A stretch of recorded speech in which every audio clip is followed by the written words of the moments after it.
আসসালামু আলাইকুম বন্ধুরা, আবারও নতুন এক আয়োজনে আপনাদের সকলকে স্বাগত জানাই। সোয়াবিন তো অনেকে অনেকভাবেই রান্না করে খেয়েছেন, তবে একবার এইভাবে সোয়াবিন রান্না বানিয়ে দেখবেন তো। বাড়ির সকলকে একবার এইভাবে সোয়াবিন রান্না বানিয়ে খাওয়ালে সকলে আপনার এই রান্নার প্রশংসা করতে বাধ্য হবে।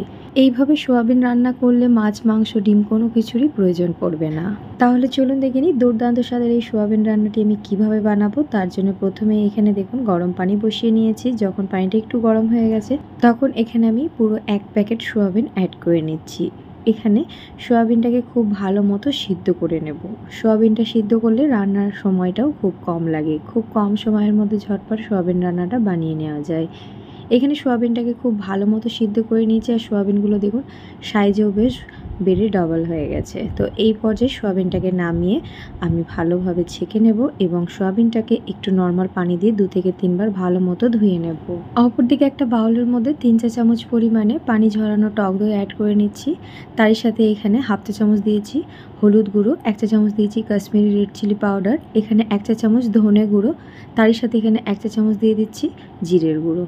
এখানে আমি 1/2 চা চামচ দিয়ে দিচ্ছি গরম মশলা, 1 চা চামচ দিয়ে দিয়েছি এখানে চাট মশলা, এখানে অ্যাড করে নিচ্ছি স্বাদ মতো নুন, তারই সাথে এখানে কাসৌরি মেথি একটু রোস্ট করে অ্যাড করে নিচ্ছি।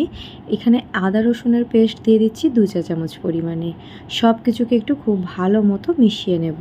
এইখানে সমস্ত ব্যাটারটা দেখুন খুব ভালো মতো মিশিয়ে নিয়েছি। ঠিক এই পর্যায়ে এখানে 1/3 কাপ পরিমাণে গরম সরিষার তেল অ্যাড করে নিচ্ছি। তেলটাকে খুব ভালো মতো আগে গরম করে নিয়েছি। এবারে মশলার মধ্যে দিয়ে সব কিছুকে একটু খুব ভালো মতো মিশিয়ে নেব।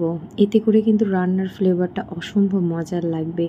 এবারে দেখুন এখানে যে সোয়াবিনটা আমি ছেঁকে নিয়েছিলাম এর মধ্যে এক্সট্রা যে পানিটা আছে এটাকে ঠিক এইভাবে চেপে চেপে বার করে নেব। আর সোয়াবিনটাকে এখানে 2 থেকে 3 বার ফ্রেশ পানি দিয়ে খুব ভালো মতো ধুয়েও নিয়েছি। তো একইভাবে সোয়াবিনগুলোকে ঠিক এক্সট্রা পানিটাকে এইভাবে হাতের সাহায্যে টিপে টিপে বার করে এখানে মশলার যে ব্যাটারটা রেডি করে রেখেছি সেটা এর মধ্যে অ্যাড করে নিচ্ছি। তারই সাথে এখানে টমেটো, পেঁয়াজ, ক্যাপসিকাম যেগুলোকে কিউব সাইজ করে কেটে নিয়েছি, চিলি চিকেনে যেমন আমরা ব্যবহার করে থাকি ঠিক সেরকমই। আর টমেটোর ভেতরে যে দানাটা আছে সেই দানাগুলো ফেলে দিয়েছি।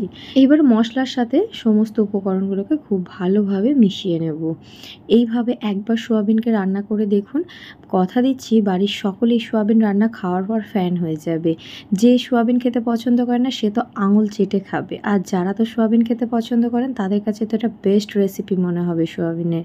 তো এখানে খুব ভালোভাবে ম্যারিনেট করে নিয়েছি। এবারে দেখুন একটা কড়ার মধ্যে আমি নিয়ে নিচ্ছি পর্যাপ্ত পরিমাণে একটু সাদা তেল। এবারে এখানে যে মশলা মাখানো সোয়াবিন এবং সবজিগুলো আছে সেগুলোকে তেলের মধ্যে অ্যাড করে নিচ্ছি। ম্যারিনেশন করার পর এগুলো আমি আর রেস্টে রাখছি না, আমি এগুলোকে সাথে সাথেই ভেজে নেব। কেননা রেস্টে রাখার ফলে কী হবে, যেহেতু টক দই দেওয়া আছে সোয়াবিন থেকে এক্সট্রা পানি ছাড়তে শুরু করে দেবে, তার জন্যে সাথে সাথেই সোয়াবিনটাকে এখানে খুব ভালো মতো ফ্রাই করে নেব। গ্যাসের ফ্লেমটা হাই করে দিচ্ছি। হাই করে এটাকে 2 থেকে 3 মিনিট খুব ভালো মতো ফ্রাই করে নেব। খুব বেশি ওভার ফ্রাই করার দরকার নেই। তো আমি দেখিয়ে দিচ্ছি কেমন ফ্রাই করবেন। দেখুন এখানে সোয়াবিন এবং যে সবজিগুলো দেওয়া আছে একটু চেঞ্জ হয়ে গেছে কালারটা। তো ঠিক এই পর্যায়ে এগুলোকে আমি তেল ছড়িয়ে তুলে নেব। এভাবে হালকা করে ভেজে নিলে কী হবে, সোয়াবিনগুলো ভেতর থেকে কিন্তু সফট এবং জুসি থাকবে। তো ওই তেলের মধ্যেই আমি ফোড়ন হিসাবে গোটা জিরে দিয়ে দিচ্ছি 1 চা চামচ পরিমাণে, তারই সাথে এলাচ, দারচিনি ও লবঙ্গ দিয়ে নিয়েছি, একটা শুকনো মরিচও অ্যাড করে নিয়েছি। ফোড়ন হিসাবে সব কিছুকে একটু নাড়াচাড়া করে এইখানে আমি দুটো পেঁয়াজকে কুচিয়ে এইভাবে অ্যাড করে নিয়েছি। পেঁয়াজটাকে একটু এইভাবে লাল লাল করে নিয়েছি। যখন এই পেঁয়াজের কালারটা একটু চেঞ্জ হয়ে যাবে এখানে আমি 1 টেবিল স্পুন আদা, রসুন ও কাঁচা লঙ্কার পেস্ট অ্যাড করে নিচ্ছি। যেহেতু এখানে আগে থেকেই আমি সোয়াবিনের মধ্যে আদা রসুন পেস্ট দিয়েছি তার জন্য খুব একটা বেশি দেওয়ার প্রয়োজন নেই। তো সব কিছুকে এবারে পেঁয়াজের সাথে খুব ভালোভাবে একটু ভুনে নেব। আদা রসুনের কাঁচা গন্ধ চলে যাওয়া পর্যন্ত এটাকে খুব ভালো মতো ভুনে নিয়েছি। এবারে একটু অল্প অল্প মশলা অ্যাড করে নেব। এখানে 1/2 চা চামচ পরিমাণে অ্যাড করে নিচ্ছি হলুদ গুঁড়ো, তারই সাথে এখানে 1/2 চা চামচ পরিমাণে Kashmiri red chilli powder add করে নিচ্ছি।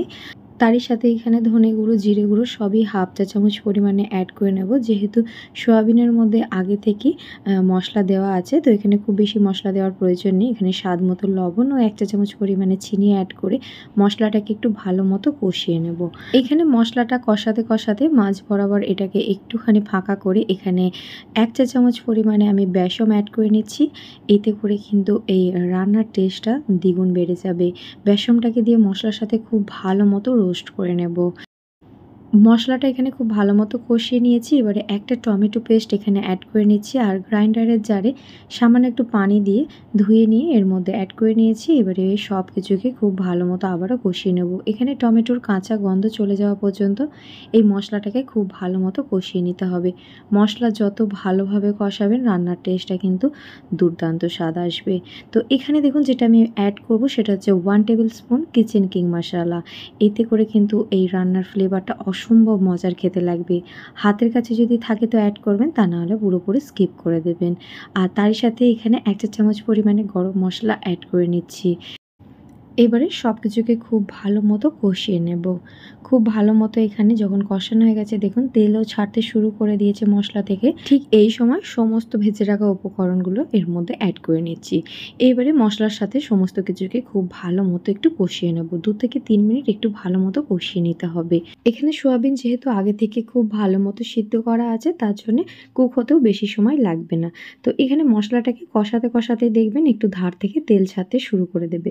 যখন একটু এইভাবে তেল ছাড়তে শুরু করে দেবে তখন এই পর্যায়ে আমি ওপর থেকে একটু গরম পানি অ্যাড করে নিচ্ছি। তো আমি এখানে 1.5 কাপ পরিমাণে প্রথমে গরম পানি অ্যাড করলাম। এবারে সব কিছুকে একটু ভালোভাবে মিশিয়ে নিচ্ছি। এখানে বেশ ডুবো হয়ে থাকবে, আমি সেরকমভাবে এখানে পানিটা অ্যাড করছি। তো আমি এখানে আরও 1/2 কাপ পরিমাণে পানি অ্যাড করে নিয়েছি। তারই সাথে উপর থেকে একটু কাসুরি মেথি অ্যাড করে নিচ্ছি। এবারে ঢাকনা চাপা দিয়ে এটাকে খুব ভালো মতো কুক করে নেব। প্রায় 6 থেকে 7 মিনিট পর ঢাকনাটা খুলে দেখাচ্ছি। দেখুন এখানে কিন্তু ঝোলের পরিমাণটা বেশ কিছুটা কমে গেছে। তো এখানে ওপর থেকে একটু ধনেপাতা কুচি অ্যাড করে নিচ্ছি। এবারে একটু সব কিছুকে ভালোভাবে মিশিয়ে নিচ্ছি। এখানে কিন্তু ঝোলটা যেমন আপনাদের পছন্দ সেই অনুযায়ী এখানে রাখতে পারেন। তবে এটা একটু মাখা করলেই তবে খেতে মজার লাগে বেশি। তো একদম শেষে ওপর থেকে 1 চা চামচ পরিমাণে বাটার দিয়ে দিচ্ছি। এতে করে ফ্লেভারটা খুব মজার লাগবে। তো এখানে গ্যাসের ফ্লেমটা অফ করে দিচ্ছি। আর এটা বেশ কিছুক্ষণ পর সেট হয়ে যাওয়ার পর আমি দেখাচ্ছি দেখুন। মাশাআল্লাহ! লুকটা দেখুন।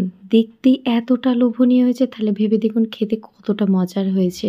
একবার এইভাবে সোয়াবিন টিক্কা মাসালা বানিয়ে দেখুন, সকলে আঙুল চেটে খাবে। খেতে এতটাই মজার হয়, রুটি, পরোটা, গরম ভাত, ফ্রাইড রাইস, পোলাও যেকোনো কিছুর সাথে খুব সহজেই পরিবেশন করতে পারবেন। আর সব কিছুর সাথে খেতে দুর্দান্ত লাগবে। আশা করছি আজকের এই সোয়াবিনের রেসিপি ভালো লেগেছে। ভালো লেগে থাকলে আমাকে সাপোর্ট করে অবশ্যই আমার ভিডিওতে একটা লাইক, শেয়ার, কমেন্ট করে দেবেন। আজকের মতো আসি বন্ধুরা। আল্লাহ হাফেজ।